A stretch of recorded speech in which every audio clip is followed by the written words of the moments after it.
కృష్ణకుమారి గారు నమస్తే అండి. నమస్తే అండి. మేడం, పిన్నెల్లి రామకృష్ణారెడ్డి గారి కేసు రాష్ట్రం అందరికీ సుపరిచయమే. ఆయన రెడ్ హ్యాండెడ్‌గా వీడియోలో దొరికేశారు కూడా. కానీ ఆయనకి బెయిల్ అయితే వచ్చింది. కొంచెం ఆశ్చర్యంగా ఉన్నప్పటికీ బెయిల్ అయితే వచ్చింది. ఈ మొత్తం వ్యవహారాన్ని ఎలా చూస్తారండి? ఆయనకి బెయిల్ రావడం ఒకటి కొంచెం ఆశ్చర్యం కలిగిస్తున్నప్పటికీ మీ స్పందన ఏంటి? నేను పూర్తిగా ఈ కోర్టు తీర్పుని వ్యతిరేకిస్తున్నానండి.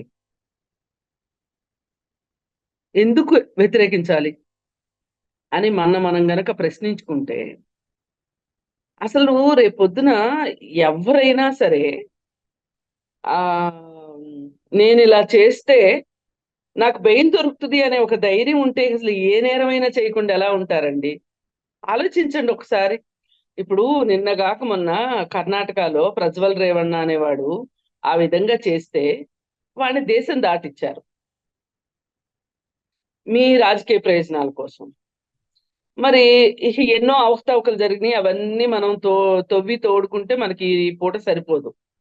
సరే, పూర్తిగా మనము ఆంధ్రప్రదేశ్ రాజకీయాలకి పరిమితమైతే గనక, గత 5 సంవత్సరాలుగా జగన్ ఏమనుకుంటే అది ఆడిందాట పాడింది పాటగా జరిగిందో, హ్మ్, మోడీ అండతోటి, బీజేపీ అండతోటి ఎలక్షన్ అయిపోయిన తర్వాత కూడా ఆ ఫెవికాల్ బంధం అలాగే కొనసాగుతుంది అంటే, మరి కూటమి బంధాన్ని ఎలా చూడాలి మనం? ఇప్పుడు ప్రజలకు అయోమయం కలిగించే విషయం. ఇప్పుడు మోడీ ఎవరి వైపు ఉన్నాడు? అవునన్నా, కాదన్నా నువ్వు ఎలక్షన్‌లో పొత్తు పెట్టుకున్నావు. ఎలక్షన్ తర్వాత పెట్టుకుంటావో లేదో అది వేరే ఇష్టం. అది మీకు మీకు ప్రభుత్వాల్లో చేరతారా? చేరరా? ఏం డాన్స్ ఏస్తారో తర్వాత విషయం. కానీ ఈ ఎలక్షన్‌ల వరకు మీరు సీట్ల సర్దుబాటు చేసుకొని పోటీ చేశారు కాబట్టి, ఏంటసలు మీ వైఖరేంటి అని గనక ఆలోచిస్తే, మోడీ ఎలా అయితే ఒక తీర్పు ఇప్పించాడు సుప్రీం కోర్టులో. ఆ తీర్పు ఇచ్చిన న్యాయమూర్తికి తర్వాత ఏం నజరానా ఇచ్చారో కూడా మనకు తెలుసు. ఆ తీర్పు ఏంటి అంటే, ఈ రోజు సమాజాన్ని అతలాకుతలం చేస్తున్న విషయం అది. అడల్టరీ అనే దాన్ని రద్దు చేస్తున్నాను అనే పేరుతోటి సహజీవనం తప్పు కాదు, వివాహేతర సంబంధాలు తప్పు కాదు అని ఎలా అయితే తీర్పు ఇప్పించాడో, ఇప్పుడు ఇది కూడా ఒక రకంగా బంధం అండి, పొత్తు బంధం. మరి పొత్తు బంధాన్ని కూడా కాలరాసి ఈ రోజుకి జగన్ పాట పాడుతున్నాడు. జగన్మోహన్ రెడ్డికి నచ్చినట్టే చేస్తున్నాడు. జగన్‌కి కావాల్సినంత చేస్తున్నాడు అని అంటే గనక, ఇంతకంటే బీజేపీ యొక్క దాన్ని యుద్ధ నీతి అందామా? లేకపోతే అసలు మాట్లాడడానికి, కొలవటానికి కొలమానం లేని మాటలు. ఇప్పుడు ప్రతి రాష్ట్రంలోనూ ఒకళ్ళని ఎంచుకుంటున్నాడు ఇట్లాంటి వాళ్ళని. మహారాష్ట్రలో పవార్. అజిత్ పవార్‌ని కొనేస్తే మహారాష్ట్రలో నేను ఆడింది ఆట, పాడింది పాట చేయొచ్చు అనుకున్నారు. ఆ ప్రభుత్వాన్ని కూల్చొచ్చు అనుకున్నారు. కూల్చారు. కూల్చేసి ఒక షిండేని పట్టుకొచ్చారు, పెట్టారు.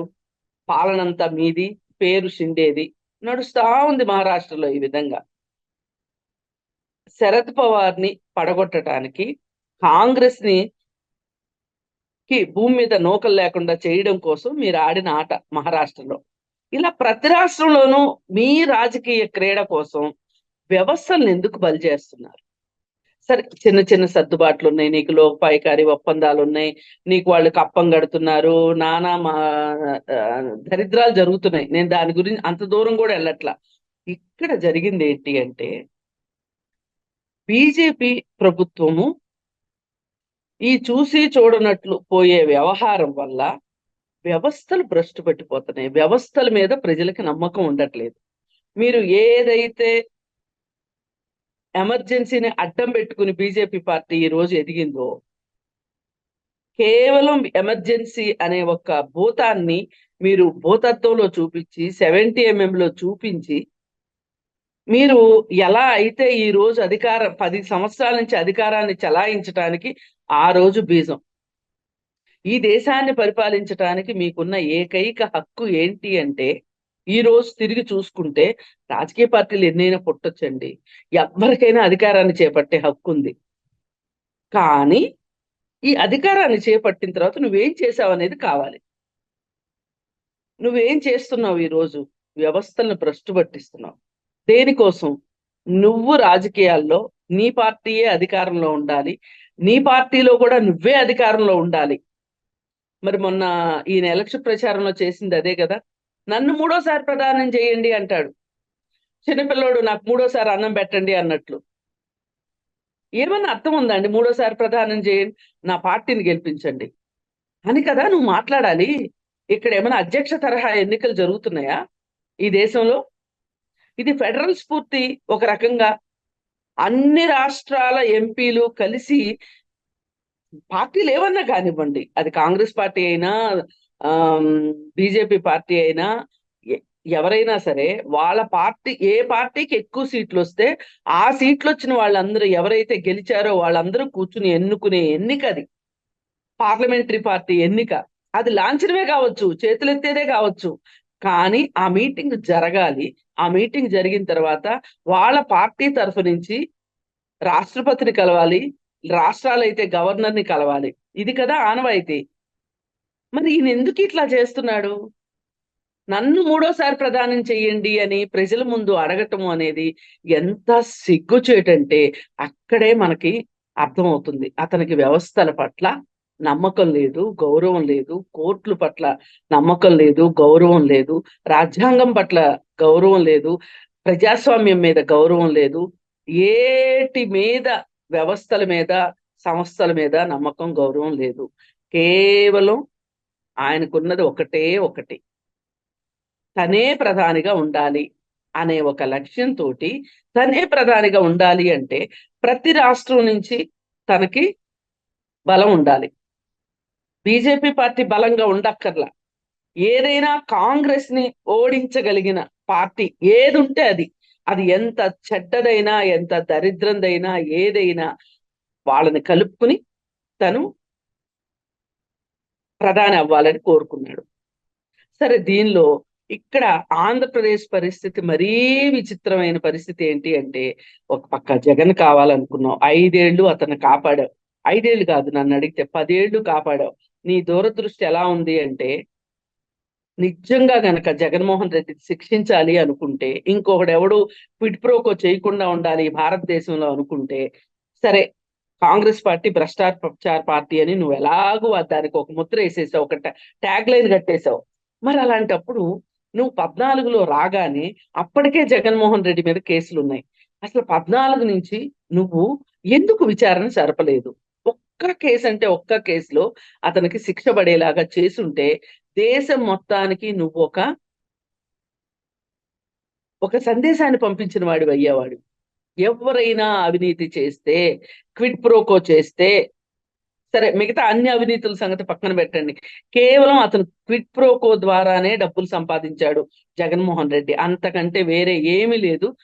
అయినా కానీ నువ్వు క్విడ్ ప్రోకోని ప్రోత్సహించేలాగా నీ విధానాలు ఉన్నాయి తప్పితే, ఇది ఒక రాజకీయ జాడ్యము, ఇది సంపదల్ని ఏకీకృతం చేస్తుంది. అంటే ఒక్కొక్కరి చేతుల్లోకే వెళ్ళేటాకు చేస్తుంది. ప్రజలకు పంచవలసిన సంపదల్ని, సహజ వనరుల్ని వ్యక్తులు వాళ్ళ చేతుల్లో పెట్టుకొని ధనవంతులు అవుతున్నారు అని కదా క్విడ్ ప్రోకో యొక్క ఇబ్బంది, నష్టం గురించి మనం మాట్లాడుకునేది. ఈ మాత్రం ఆ మేధావికి తెలీదా? లేదు అంటే ఎవరు చెప్పలేదా ఆయనకి? మరి జగన్మోహన్ రెడ్డిని ఆ 5 ఏళ్ళు కాపాడావు, తరువాత 5 ఏళ్ళు అధికారంలోకి వచ్చేలాగా నువ్వు చేసావు.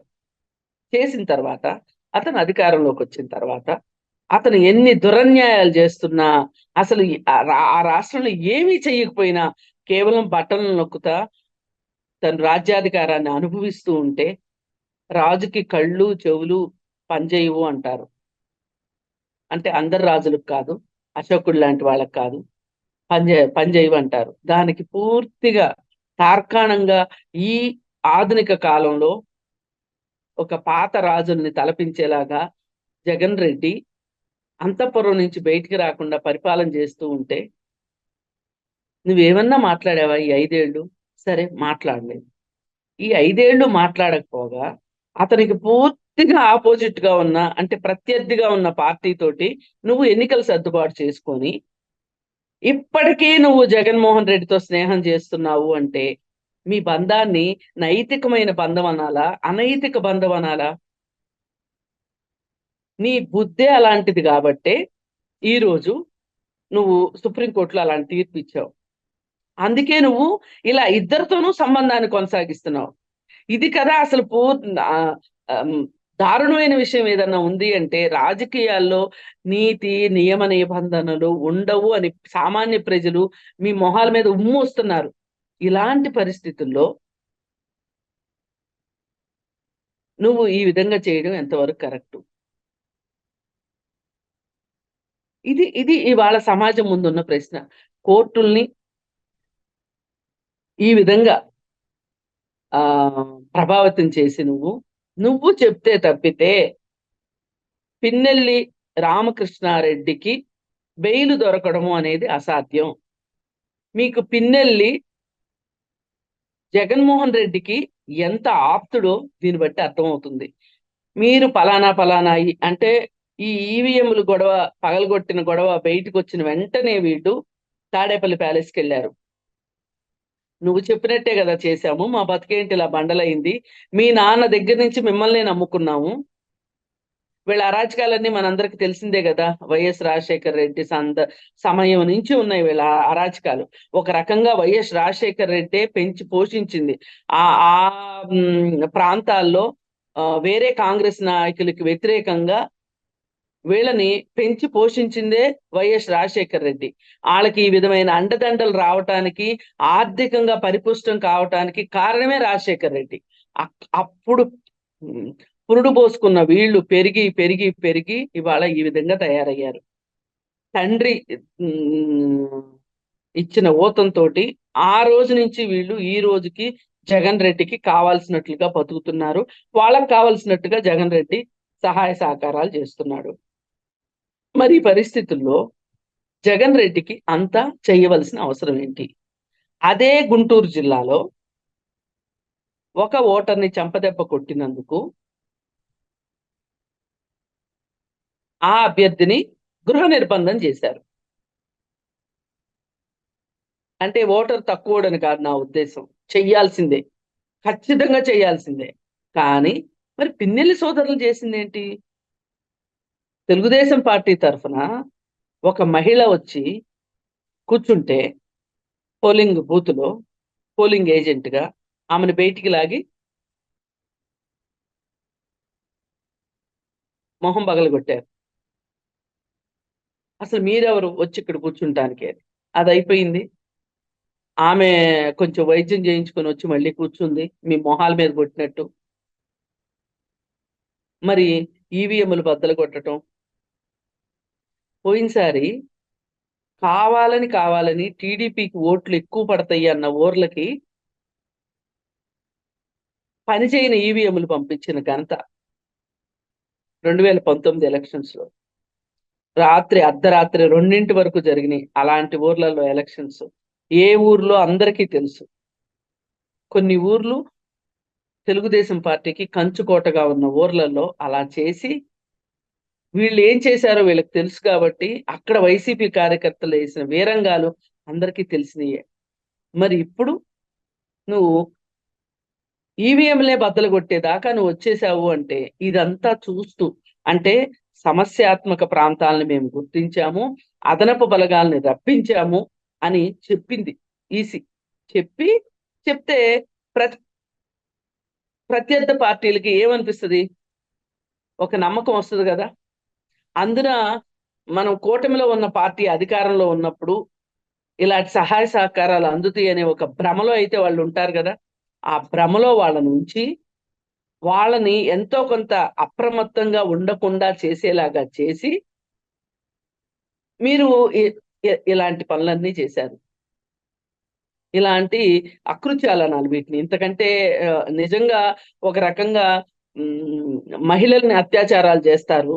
మణిపూర్లో ఎన్నో చేశారు, దేశంలో కూడా ఎన్నో చోట్ల జరుగుతున్నాయి.